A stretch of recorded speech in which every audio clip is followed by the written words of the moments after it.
Hello my dear aspirants, स्वागत करती हूँ आप सबका Murari Lal GS research centre YouTube channel पे। एस्पिरेंट्स, आई होप आप सबकी तैयारी बहुत अच्छे से चल रही है, क्योंकि ये आपका प्रयास है तो आप अपना 100% एफर्ट डेफिनेटली डाल रहे होंगे। तो चलिए, आपके इस प्रयास के साथ हम भी अपना प्रयास करते हैं और इसी प्रयास को जारी रखते हुए मैं लेके आ गई हूँ आप सबके लिए एक और इंग्लिश प्रैक्टिस सेट। तो चलिए, आज दिए गए जितने भी क्वेश्चंस है इस प्रैक्टिस सेट पे इसे डेफिनेटली प्रैक्टिस कर लेंगे। साथ ही साथ जो इम्पोर्टेंट कॉन्सेप्ट्स आएंगी इसको भी हम लोग रिवाइज कर लेंगे। तो बने रहिएगा इस लेसन के एंड तक। और आपके मन में जितने भी डाउट्स हैं, आई होप इस लेसन के द्वारा इस टाइप के क्वेश्चंस में जो भी डाउट्स आपके होंगे उस पर आपको क्लैरिटी मिल जाएंगी। तो चलिए, वेरियस टाइप ऑफ क्वेश्चंस है, डिफरेंट टाइप्स के क्वेश्चंस है, तो डिफरेंट टाइप के एप्लीकेशंस भी होंगे। तो चलिए, एप्लीकेशंस को करते हुए रिवीजन को अपना कंटिन्यू रखते हैं, ठीक है ना। अगर चैनल पे नए हैं तो इस चैनल को डेफिनेटली सब्सक्राइब करें। अच्छा लगे लेसन तो ज़्यादा से ज़्यादा लोगों तक शेयर करें एंड लाइक करना बिल्कुल भी ना भूलें। हाइप भी एक कर दीजिएगा, ठीक है। चलिए, लेसन को स्टार्ट करते। सबसे पहला क्वेश्चन अपना है सिनोनिम से।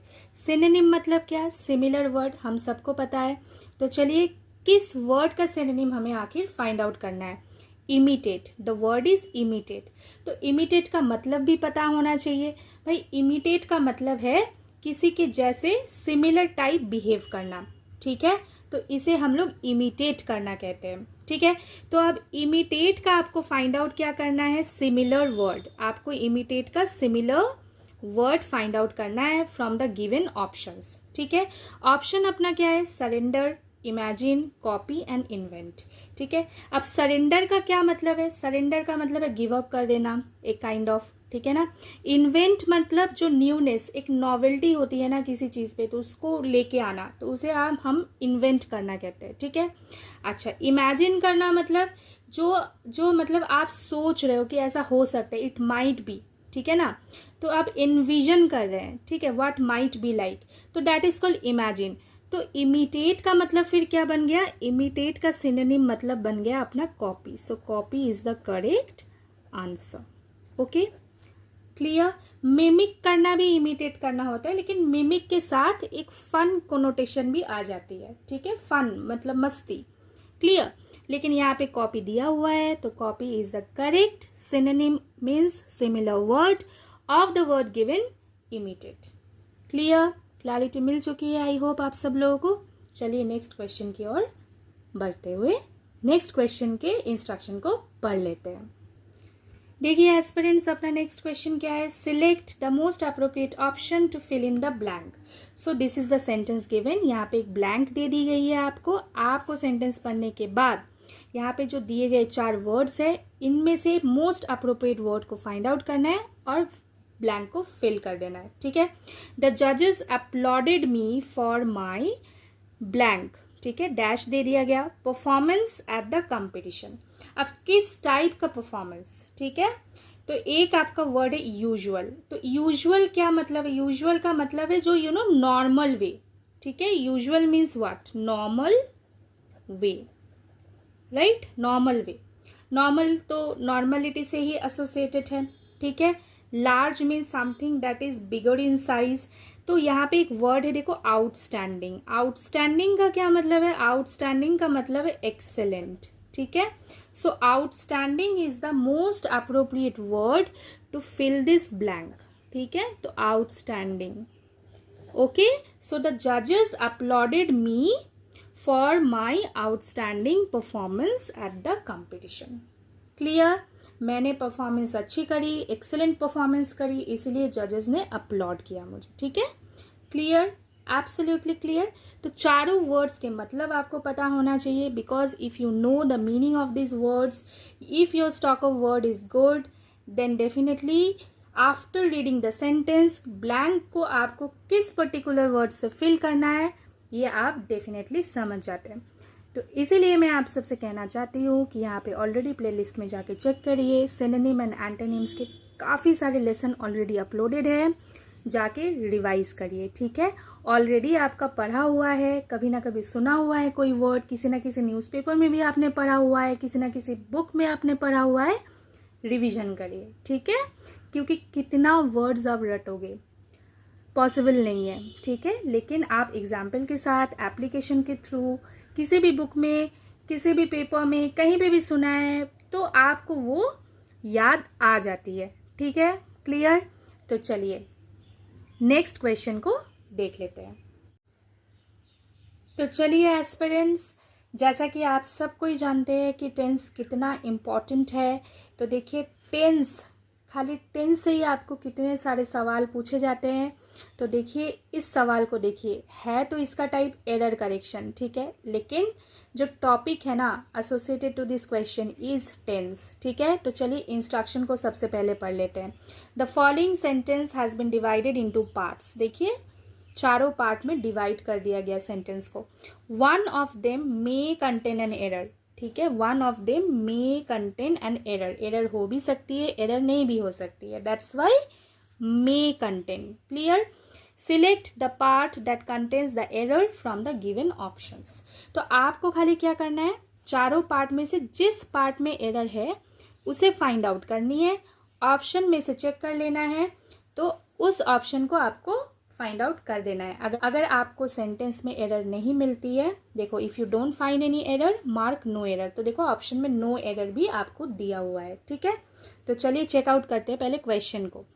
आई have not saw your sister since she came to this city, ठीक है। चारों पार्ट में डिवाइड किया हुआ है, आपको पहले उस पार्ट को फाइंड आउट कर लेना है जहां पे एरर है, ठीक है। आई हैव, ठीक है, चलो आई के साथ तो हैव अप्लाई डेफिनेटली होती है। अब देखो नेगेटिव तो नॉट अप्लाई हुआ है। अब देखो वर्ब को देखो, ठीक है, जो मेन वर्ब है ना इसको देखो, this is written what, saw, and it is wrong, क्योंकि हमें क्या पता है कि हैव और हैज के साथ हम लोग V3 फॉर्म ऑफ वर्ब को अप्लाई करते हैं, ठीक है। तो अगर सी है तो सी से सॉ होती है क्या, V2 फॉर्म, और V3 फॉर्म क्या होती है, सिन, राइट। तो इस हिसाब से हमें पता लग रही है कि I have not saw, this is the place where we get the error, ठीक है। तो ये इस पोर्शन पे एरर है, ठीक है। तो हमें चारों सेगमेंट में से किस पोर्शन में एरर है ये हमें मिल चुकी है। तो चलो ऑप्शन से फाइंड आउट करके इसका आंसर कर देते हैं। आई हैव नॉट सॉ, देखो पहला ऑप्शन में दिया हुआ है, ठीक है। So this is the correct answer, ठीक है, this is the correct answer. अब हो गई हमारी जो मार्किंग थी, सही आंसर खोजने की प्रयास थी, वो हो चुकी है। लेकिन ये गलत क्यों हुआ, ये गलत इसलिए हुआ, यहाँ पे एरर इसीलिए है क्योंकि हम लोग जब भी प्रेजेंट परफेक्ट टेंस को अप्लाई करते हैं, ठीक है।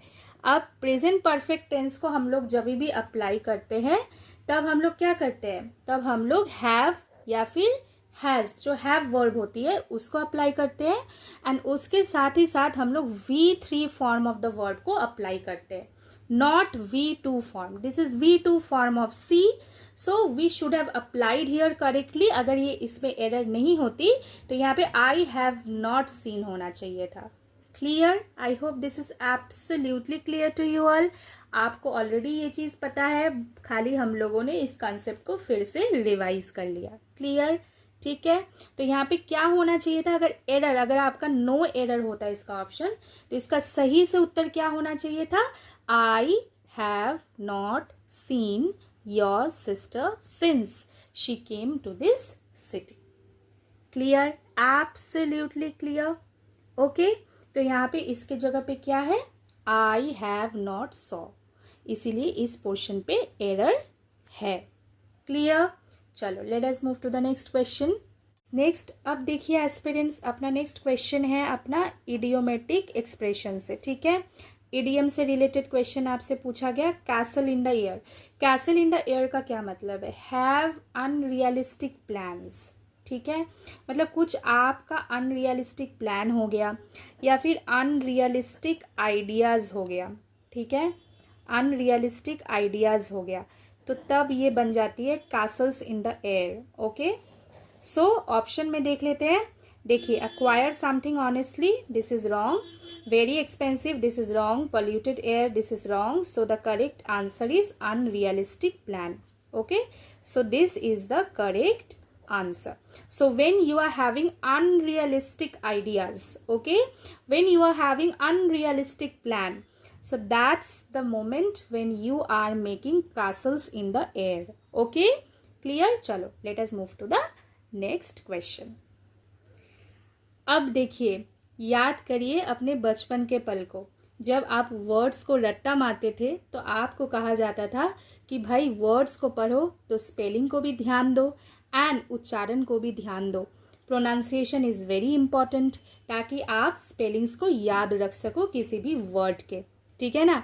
तो देखिए, आपको सवाल पूछ लिया गया मिसस्पेल्ड वर्ड्स से. ठीक है, क्या अपना इंस्ट्रक्शन है, पढ़ लेते हैं. सबसे पहले, select the option that corrects. Note the word correct. आपको करेक्ट करना है मिसस्पेल्ड वर्ड जो गिवन सेंटेंस में दे दिया गया. ठीक है, so this is the sentence given. अब इसमें वर्ड्स होंगी जो कि होगी मिसस्पेल्ड वर्ड. ठीक है, तो आपने क्या करना है, इसी मिसस्पेल्ड वर्ड को करेक्ट करना है. ठीक है, ऑप्शन को आपको चेक करना है. तो सबसे पहले हम लोग सेंटेंस को पढ़ते हुए ही करेक्ट कर लेते हैं, फिर ऑप्शन को फाइंड आउट करेंगे. वी, इसका तो स्पेलिंग ठीक है. हैव टू, अब देखो इसको पढ़ोगे तो भाई ये री लाई, LIE को हम लोग कैसे उच्चारण करते हैं, लाई ही कहते हैं. लेकिन रिलाई वर्ड अगर आपने पढ़ा है तो रिलाई वर्ड का स्पेलिंग क्या है आपका, the spelling is RELY. So RELIE ऐसे आप लाई बोलोगे which is a different word, मतलब झूठ बोलना या फिर झूठ कहना, तो that is called lie, LIE लाई. और इसके आगे री को ऐड करके एक रॉन्ग वर्ड बना दिया गया. ठीक है, मिसस्पेल्ड वर्ड बना दिया गया. और ऐसे भी आप रिलाई एक वर्ड देखोगे तो इसका स्पेलिंग डिफरेंट हो जाता है, RELY.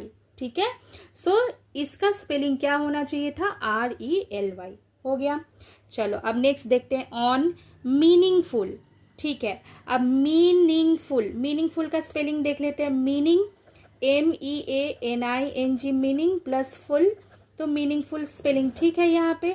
नेक्स्ट है देखो कॉन्टोंट, CONTONT. भाई कॉन्टोंट तो नहीं होता, कंटेंट होता है. ठीक है, तो ये देखो कंटेंट यहाँ पे क्या स्पेलिंग होना चाहिए था, CONTENT, मतलब कन प्लस टेंट. ठीक है, कंटेंट. ओके, तो चलो अपना वर्ड तो हमें मिल गया. अब ऑप्शन में से इसको फाइंड आउट कर लेते हैं. वी हैव टू, देखो इसका तो ऑलरेडी रॉन्ग है तो ये तो होगा नहीं. नेक्स्ट देखो आपको RELY तो करेक्ट मिल गया. अब बाकी देख लेते हैं. अब ये है CUN, this is wrong. Next RELY CONTONT, this is also wrong. We have to rely, चलो अब इसका रिलाई वर्ड भी ठीक है, कंटेंट वर्ड भी ठीक है. So this is the correct answer. This is the correct answer. Clear? Let us move to the next question. Select the most appropriate option to fill in the blank. So a sentence is given. Sentence को पढ़ना है, एक blank दे दिया गया, इस blank को fill करना है correct word के साथ. ठीक है, the man was dash enough to thank her for all the hard work. ठीक है, चलो अब thankful से related है. ठीक है, हार्ड वर्क एक वर्ड है. ठीक है, स्ट्रेस करो इंपॉर्टेंट वर्ड को, तभी तो अप्रोप्रिएट वर्ड को ऑप्शन को फाइंड आउट कर पाओगे. अब ऑप्शन की तरफ देखो, थोड़ा कंफ्यूजन होगी आपको दो ही वर्ड में, एक है gracious and the next confusing word is attractive. ठीक है, क्यों मैं आगे बताती हूँ. भाई हॉरिड का क्या मतलब है, हॉरिड का मतलब है वेरी अनप्लीजेंट. ठीक है ना, वेरी अनप्लीजेंट. रिपेलेंट का क्या मतलब है, कॉजिंग स्ट्रॉन्ग डिसलाइक या फिर a kind of substance that keeps things away, तो दैट इज रिपेलेंट. तो रिपेलेंट भी होना नहीं है अपना आंसर, हॉरिड भी नहीं होना है. तो अपना आंसर फिर क्या हो सकता है, या तो ग्रेशियस हो सकता है या फिर अट्रैक्टिव हो सकता है. अब ग्रेशियस यहाँ पे क्यों होगा, अट्रैक्टिव क्यों नहीं होगा. भाई अट्रैक्टिव का मतलब क्या है, one who looks appealing, anything that looks appealing to us. तो उसे हम लोग अट्रैक्टिव कह सकते हैं। अब यहाँ पे आप क्या कर रहे हैं, आप थैंकिंग एटीट्यूड दिखा रहे हैं अपना, ठीक है। तो आप किसी को थैंक कब करते हैं, जब आप बहुत ही हम्बल, ठीक है ना, आप बहुत ही काइंड इनफ होते हैं। तो हम्बल, काइंड, जेनरस, पोलाइट, ये सारे वर्ड किसके साथ जाते हैं, एक ही वर्ड के साथ जाते हैं भाई, that is gracious. So gracious is the correct answer here. Okay, gracious is the correct answer here, क्योंकि इसके साथ काइंड, फिर आपका जेनरस, ठीक है, फिर आपका पोलाइट, ये सारे वर्ड ग्रेशियस के साथ जाते हैं। Clear, absolutely clear. तो यहाँ पे क्या होना चाहिए, ग्रेशियस होना चाहिए, ठीक है। The man was gracious enough to thank her for all the hard work. Clear, चलिए let us move to the next question. Instruction को पढ़ लेते हैं। Select the option that will improve, देखो सेंटेंस इम्प्रूवमेंट, ठीक है। अब आपका मेन लक्ष्य क्या है, सेंटेंस इम्प्रूव करना है कि नहीं करना है। अगर सेंटेंस इम्प्रूवमेंट की दरकार नहीं है तो ऑप्शन में से नो इम्प्रूवमेंट रिक्वायर्ड को हम लोग चूज कर लेंगे। अगर सेंटेंस पढ़ने के बाद जहाँ पे अंडरलाइन पोर्शन है इस पे कोई इम्प्रूवमेंट की दरकार है तो उस इम्प्रूवमेंट के साथ ही ऑप्शन को फाइंड आउट करेंगे, ठीक है। देखो कैसे, an immense crowd had gather, ठीक है, हैड है और साथ में वर्ड है गैदर, ठीक है। Clear, to witness this ceremony, this is the question given and the underline portion shows us what, had के साथ क्या अप्लाई होना चाहिए, V3 form of main word. Clear, so gather itself is the main word, right. अब gather का V1 का V2 फिर क्या होना है, गैदर्ड होना है, और इसका V3 भी गैदर्ड होना है। तो यहाँ पे गैदर्ड नहीं है, यहाँ पे गैदर्ड है, तो यहाँ पे क्या होना चाहिए था, हैड गैदर्ड, राइट। सब सम्मिलित हुए एक साथ, सब गैदर्ड हुए एक साथ, टू विटनेस द सेरेमनी। तो इम्प्रूवमेंट की तो भाई दरकार है, तो नो इम्प्रूवमेंट रिक्वायर्ड, तो ऑप्शन यहाँ पे नहीं होना है। गैदर ये भी नहीं होना है, हैड गैदरिंग तो हो ही नहीं सकता, पॉसिबल ही नहीं है। तो अपना सही उत्तर फिर क्या है, had gathered, and this makes the answer correct. And not only this, let us go into the flashback जो भी पढ़े हैं। तो this is past perfect tense, ठीक है। पास्ट परफेक्ट टेंस, मुझे तो बहुत, जब मैं पास्ट परफेक्ट टेंस की तैयारी करती थी, प्रैक्टिस करती थी, ढेरों क्वेश्चंस, मुझे ये सबसे आसान लगता था, क्योंकि सब्जेक्ट की फिर चिंता ही नहीं होती है। सब्जेक्ट कोई भी हो, सब्जेक्ट कोई भी हो, हैड ही अप्लाई करना है, क्योंकि हैड रिफ्लेक्ट्स व्हाट, क्योंकि हैड रिफ्लेक्ट व्हाट, पास्ट, ठीक है। अब हैड के साथ खाली सोचने की दरकार होती थी कि V3 फॉर्म भाई अपना क्या होने वाला है, ठीक है। ओके, क्लियर, हम लोगों ने प्रैक्टिस कर लिया इसको। चलो let us move to the next question. लो भाई, अपना इडियोमेटिक एक्सप्रेशन तो भाई बहुत इंपॉर्टेंट है। इडियोमेटिक एक्सप्रेशन से काफी क्वेश्चंस दिए जाते हैं। फिर से एक सवाल आ पहुंचा आपके पास इडियोमेटिक एक्सप्रेशन से, तो चलिए अब देखते हैं सेंटेंस में कैसे इडियोमेटिक एक्सप्रेशन को अप्लाई किया गया। अ child in an art museum is like a bull in a china shop. देखो म्यूजियम का स्पेलिंग ना लोग बहुत गलत करते हैं, ठीक है। अब देखो, a child in an art museum is like a bull in a china shop. तो what does it mean, like a bull in a china shop. A bull in a china shop का फिर मतलब क्या बनता है, an extremely awkward और clumsy person को हम लोग कहते हैं बुल, मतलब इस idiomatic expression bull in a china shop इसके साथ रिलेट करते हैं, ठीक है। तो इसका मतलब फिर क्या बना, एन एक्सट्रीमली ऑकवर्ड, ओके, और क्लमजी पर्सन, ठीक है। So that is called a bull in a china shop. So इसका आंसर फिर क्या बना, a clumsy person in a delicate situation. Clear, absolutely clear. Let us move to the next question. अब इंस्ट्रक्शन को पढ़ते हैं, फिर इंस्ट्रक्शन को पढ़ने के बाद इस क्वेश्चन को देखेंगे कि किस तरीके से हम लोग अप्लाई करेंगे, ठीक है ना। So parts of the following sentence, देखो एक सेंटेंस दे दिया गया, अब इसके पार्ट्स को क्या किया गया, देखो have been given as option, देखो ऑप्शन के तौर पे इसके पार्ट्स को दे दिया गया। क्लियर। वन ऑफ देम में कंटेन एन एरर, अब इसके एक पार्ट पे एरर हो सकती है। Clear. Select the part that contains the error from the given options, if you don't find any error mark no error, ठीक है, नो एरर का भी ऑप्शन आपको दे दिया गया। भाई हो soon or later our efforts will be rewarded. अब इसका आंसर करने से पहले, ठीक है, आपको क्या फाइंड आउट किया करने को कहा गया कि आपको एरर वाला पोर्शन ऑप्शन में से देख के फाइंड आउट कर देना है, ठीक है। तो एरर वाला पोर्शन हम लोग फाइंड आउट करते हैं। तो देखिए यहाँ पे क्या है, सून और लेटर, ठीक है। So this is the portion where it contains error, ठीक है।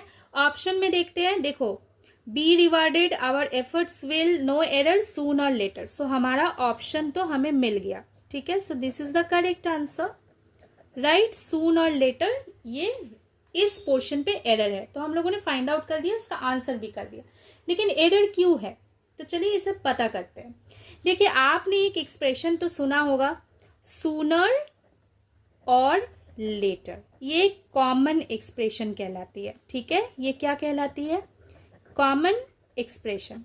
रुक जाइए, वीडियो को पॉज मत कीजिए, वीडियो को आप आगे बढ़ते हुए ना चले जाइए, यहीं पे रुक जाइए। देखिए सूनर और लेटर का क्या मतलब है, सूनर और लेटर का मतलब है कि जब आप सर्टेन होते हैं, ठीक है ना, कि आप सर्टेन है एकदम कि कुछ तो होगा, एक पॉइंट ऑफ टाइम फ्यूचर में ये होना ही है, ठीक है, तब आप सूनर और लेटर एक्सप्रेशन को अप्लाई करते हैं, ठीक है।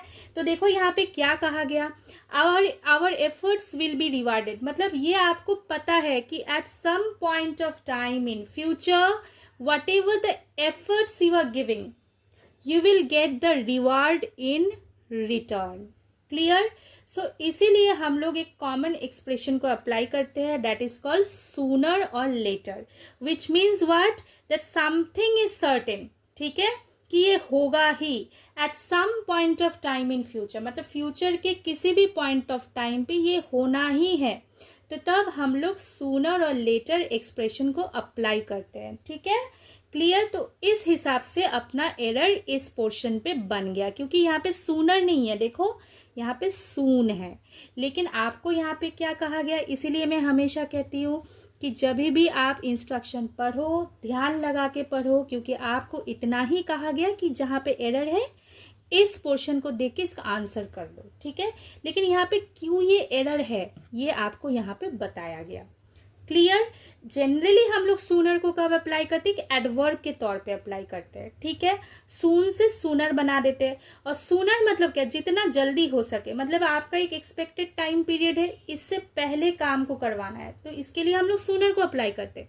लेकिन एग्जैक्टली हम लोग सूनर और लेटर को कब अप्लाई करते हैं, जब हम लोग ये बताने की कोशिश करते हैं कि भाई something is very certain to occur, something is very certain to happen at some point of time in future. तो इसको बताने के लिए हम लोग सूनर और लेटर को अप्लाई करते हैं, इस एक्सप्रेशन को अप्लाई करते हैं। आई होप दिस इज क्लियर। आपको मेहनत हमारी अच्छी लग रही हो ना, आपको ये लेसन अच्छा लग रहा हो, आप हमारे साथ हमारे प्रयास में अपना प्रयास अच्छे से कर पा रहे हो, आप प्रैक्टिस अच्छे से कर पा रहे हो ना, तो लेसन को डेफिनेटली लाइक करें, ज़्यादा से ज़्यादा लोगों तक इसे पहुंचाने के लिए इसे शेयर करें। चैनल पे नए हैं ना तो Murari Lal GS research centre YouTube channel को डेफिनेटली सब्सक्राइब करके बेल आइकन को हिट करना बिल्कुल भी ना भूले, to get all the notifications of our uploaded videos on time. And हमेशा हम लोग हर दिन क्वेश्चंस पोस्ट करते हैं, आप क्वेश्चंस से भी प्रैक्टिस अपना कंटिन्यू कर सकते हैं। Let us move to the last question of this practice set. भाई आपको प्रैक्टिस सेट मिली है और प्रीपोजिशन से क्वेश्चन ना मिले, ऐसा तो पॉसिबल है नहीं। तो चलिए देखिए, आपको fill in the blank type दे दिया गया, इस पे टॉपिक क्या है, प्रीपोजिशन। ऑप्शन से आप देखिए फॉर है, इन है, ऑन है, एट है। तो ऑप्शन से क्या समझ में आ रहा है कि ये प्रीपोजिशन से आपको सवाल पूछ लिया गया। क्लियर।